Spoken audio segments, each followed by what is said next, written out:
All right, these are always lots of fun. How are we going to solve this? I know that some people have a method where they use the cross product. It's kind of a shortcut. But that doesn't work if we have more, if we had like another expression and it added something over here. Like if we had something here and here, that wouldn't work, right? So what we want to do is we want to clear the fractions out by multiplying by the lowest common multiple of the denominators.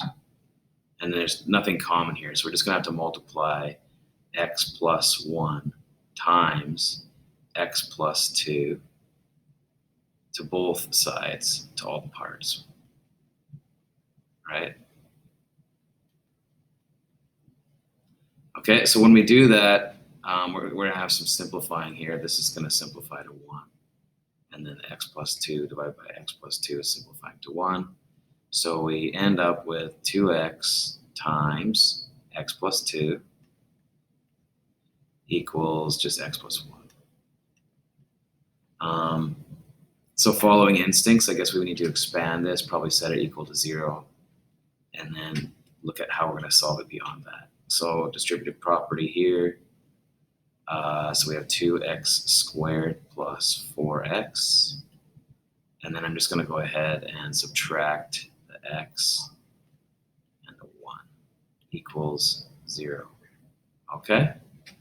So let's simplify or add the like terms here. So we have 2x squared plus 3x minus 1 is equal to 0. So the first thing I might think about is if I can factor that. Let's try that. So we know this is going to be x. So this has to be 1 and negative 1. Those are the only options. So if I have, okay, if this is 1 and then this is minus 1, that won't work. And it definitely won't work the other way. It doesn't look like we're going to be able to factor this. So we have other methods. Let's try using quadratic formula. Okay. So we have negative b. Let's just establish what is a, b, and c, because I think I already wrote it in order. My pen is on the fritz here. There we go. Okay, so this is a, this is b, and this is c. When you have values for a, b, and c that are like fractions or decimals that you don't really want to deal with, you could always multiply by a constant to both sides to make it so that everything's a variable, and that will work. Okay. All right, so let's go ahead and do this. So negative 3 plus or minus the square root of 3 squared is 9 minus 4 times 2 times c, which is negative 1. Okay, we know this is going to be positive, so we're going to keep going. All over 2a, that's 4, right? 2 times 2. So we have negative 3 plus or minus. Now this is going to be 9 plus 8, right? So that's going to be 17 all over 4. I don't think I can go any further than that. Nothing really simplifies here, so that's it. All right, gee, this one looks interesting. But we can see there's a perfect square here, and it would be pretty easy to isolate that. I think we should give it a try. Let's just first add 10 to both sides, so that's just one small step. Getting closer to isolating this perfect square here, right? This part. Let's see, is equal to, when I add 10, I just end up with 2 here. And then to clear the fraction, multiply by 3 to both sides, so that I'm already isolated. Awesome. Okay, so square root principle. So I'm just going to apply the square root principle, take the square root of both sides, right? Plus or minus square root of 6. So 5x minus 1 equals plus or minus root 6. So I'm adding 1 to both sides, so we have 5x is equal to 1 plus or minus root 6. So x is equal to 1 plus or minus root 6 all over 5. I have to divide everything on this side by 5, right? And it doesn't look like we can simplify any further. There's nothing to perfect squares to factor out here. So that's it. All right, so we've got some part of the variable that we're trying to isolate is inside a square root, and part of it is not. I know how to undo a square root. I just square the other side. So if I can isolate this part here, then I could square both sides. And so I just need to subtract 5 to do that. So I have y minus 5 is equal to square root of 3y minus 5. Okay, now I'm going to go ahead and square both sides. Okay, so if I square both sides,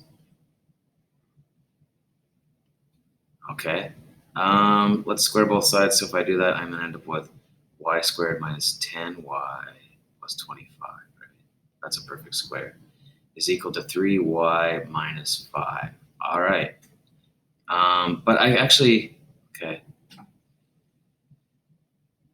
I need to combine all the like terms here. So let's see, we have y squared and then minus 13y.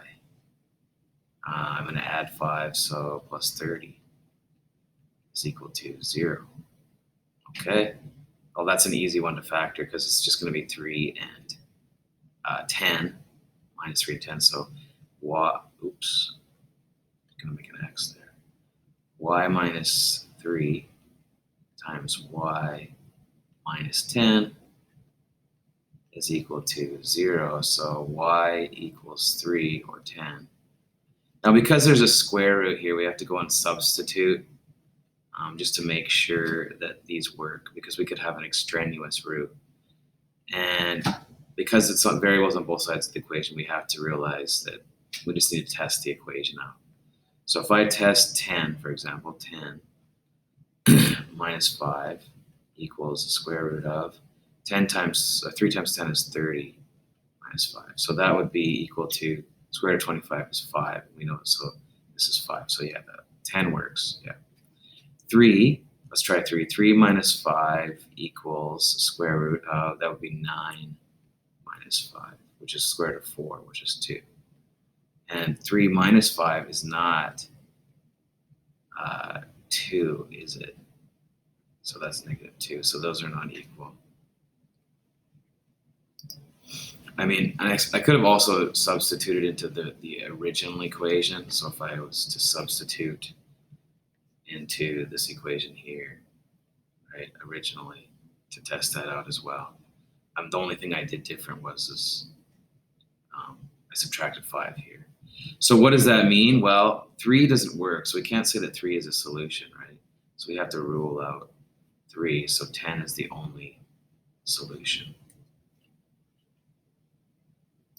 And why is that true? I mean, like, we know that anything inside a square root has to be positive, right? So the square root of anything positive is going to be positive. So this here can't be negative. So the square root of whatever value, okay, x is, x can't be negative, right? So then this value here, it has to be greater than or equal to 0. So that's why we have the extraneous root. There are cases that just don't work. All right, these are always so much fun. I can't use cross product if that was a trick that I had, because I've got 2 pieces over here, so that's not going to work. But I'm just going to go with the old-fashioned multiply by the lowest common multiple of the denominators. And with the constant here, the denominator is 1, so that doesn't do anything. So that's just going to be the LCD is equal to x times x plus 2, right? So I'm going to multiply everything by x times x plus 2, all the pieces.